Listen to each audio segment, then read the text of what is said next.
Business లో వ్యాపారం ఏం లేవన్నా. నేనైతే హోటల్ మేనేజ్మెంట్ చదువుకున్నా.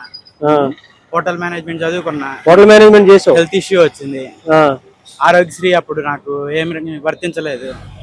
వర్తించక క్యాష్ పెట్టుకుని ట్రీట్మెంట్ చేసుకుని సీఎం రిలీఫ్ ఫండ్ పెట్టుకున్నా. 5 లక్షలు ఖర్చు పెడితే 2 లక్షలు వచ్చినాయి. మా ఫాదర్ హ్యాండిక్యాప్డ్. సో నేను కుటుంబానికి ఆధారంగా ఉండాలని చెప్పి రోడ్డు మీదకి వచ్చి నిలబడి వ్యాపారం చేసుకుంటున్నాను. ఈ వ్యాపారం కూడా అంతేం లేదు. ఒకళ్ళకి 10 మంది చేస్తున్నారు ఒక వ్యాపారానికి. ఇప్పుడు నీ కుటుంబం అంతా దీని మీద ఆధారపడాలి. నువ్వు హోటల్ మేనేజ్మెంట్ చేస్తావు. మరి ఏంటి, ఎలా అనిపిస్తుంది, పరిపాలన ఎలా ఉంది? నేనైతే పోయినసారి వైఎస్ఆర్సీపీకి వేసా, ఈసారి అయితే ఎందుకంటే అసలు ఉద్యోగాలు లేవు. ఉద్యోగాలు అంత చదువుకుని నేను రోడ్డు మీద కొబ్బరి బొండాలు స్టేజ్కి వచ్చానంటే సో మరి మీరే అర్థం చేసుకోవాలి. 2 సంవత్సరాలు కరోనా, అప్పుడు మా ఫ్యామిలీ మొత్తం ఎలా తిని బతకాలి, ఎవడొకడు కష్టపడాలి. ఒకడన్నా బయటకు వచ్చి నేనే వచ్చా చదువుకుని వదిలేసుకుని. సో నాకైతే పరిపాలన నచ్చలా. అక్కడ ఉండేవాళ్ళం కాస్త ఇక్కడికి వచ్చాం.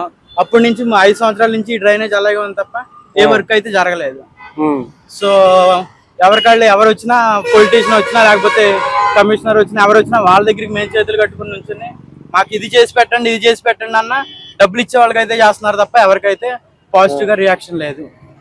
అది అంటే ఈసారి మరి ఎవరు వస్తే బాగుంటది అనుకుంటున్నాను? నేనైతే బోడే ప్రసాద్ గారికి వేస్తాను, బాబు గారికి వేస్తాను. టీడీపీ వస్తే ఇప్పుడు పవన్ కళ్యాణ్ గారు కూడా దీనిలో కలవబట్టే నాకు కొంచెం పాజిటివ్ గా ఉంది. ఎందుకంటే యూత్ ఫాలోయింగ్ ఎక్కువ ఉంది పవన్ కళ్యాణ్ గారు.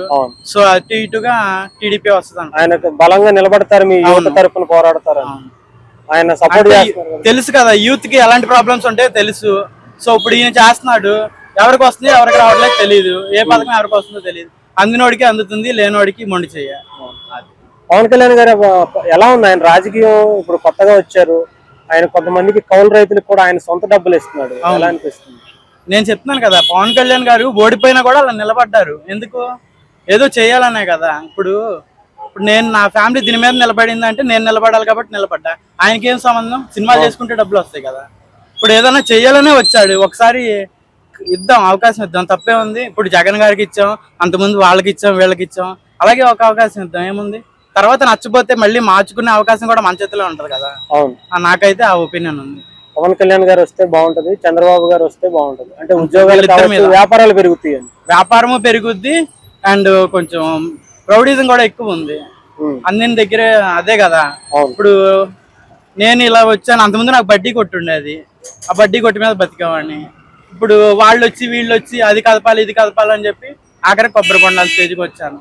అది ఈసారి ఎవరికేద్దాం, అసలు ఎవరు వస్తే బాగుంటుంది అనుకుంటాం? బాబు గారు, చంద్రబాబు.